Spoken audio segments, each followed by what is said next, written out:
నెల్లూరు జిల్లా చిలకూరు మండలం కనుపూరులో ముత్యాలమ్మ జాతరలో మద్యం ఏరులై పారుతోంది. 3 రోజుల పాటు వైభవంగా నిర్వహిస్తున్న ముత్యాలమ్మ జాతరలో మద్యం విక్రయాలు జోరుగా సాగుతున్నాయి. జాతరలో అక్రమంగా జరుగుతున్న మద్యం విక్రయాలను అరికట్టడంలో ఎక్సైజ్ పోలీసులు పూర్తిగా విఫలమైనట్టు కనిపిస్తోంది. జాతరలో లిక్కర్ సేల్స్కు గాను వాటాలు ఇస్తున్నామంటూ బహిరంగంగానే చెబుతున్నారు బెల్ట్ షాప్ నిర్వాహకులు.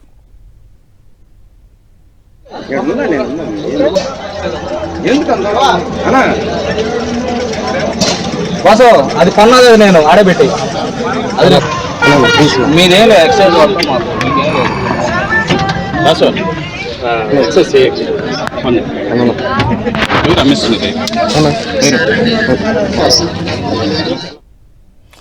₹5,00,000 వేలంపాట పాడుకొని దుకాణాలు ఏర్పాటు చేసుకున్నామని బాహాటంగానే చెబుతున్నారు. తాము పెట్టిన దానికి రెట్టింపు సంపాదన ధ్యేయంగా వారు అధిక ధరలకు మద్యం విక్రయిస్తున్నారు.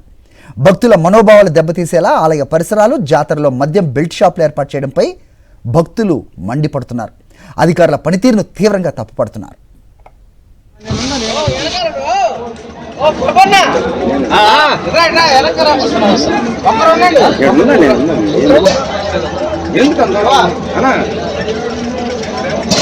బస్ అది కొన్నది నేను ఆడబెట్టి అది మీదేం ఎక్సైజ్ వాళ్ళతో మాకు మీకేం బస్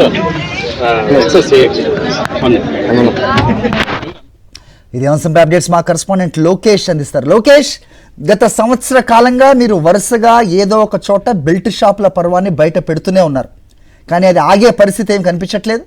సో పై వాళ్ళ అండదండ లేకుండానే ఇలా జరిగే అవకాశం ఉంటుందా? ప్రస్తుతం ఏంటి అక్కడ పరిస్థితి, అప్డేట్ చెప్పండి.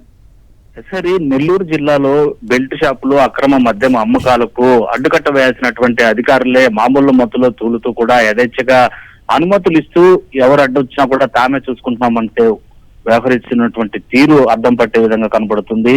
తాజాగా నెల్లూరు జిల్లా చిల్లకూరు మండలానికి సంబంధించి కనుపూరు ముత్యాలమ్మ జాతర అంటే కూడా జిల్లా వ్యాప్తంగానే కాదు, చుట్టుపక్కల ప్రాంతాలకు కూడా చాలా ఫేమస్ ఈ జాతర. 3 రోజుల పాటు అత్యంత వైభవంగా నిర్వహించేటువంటి ఈ జాతరలో అక్రమ బెల్ట్ షాపులో నిర్మాణము యథేచ్ఛగా స్టాల్స్ రూపంలో వెలిసాయి.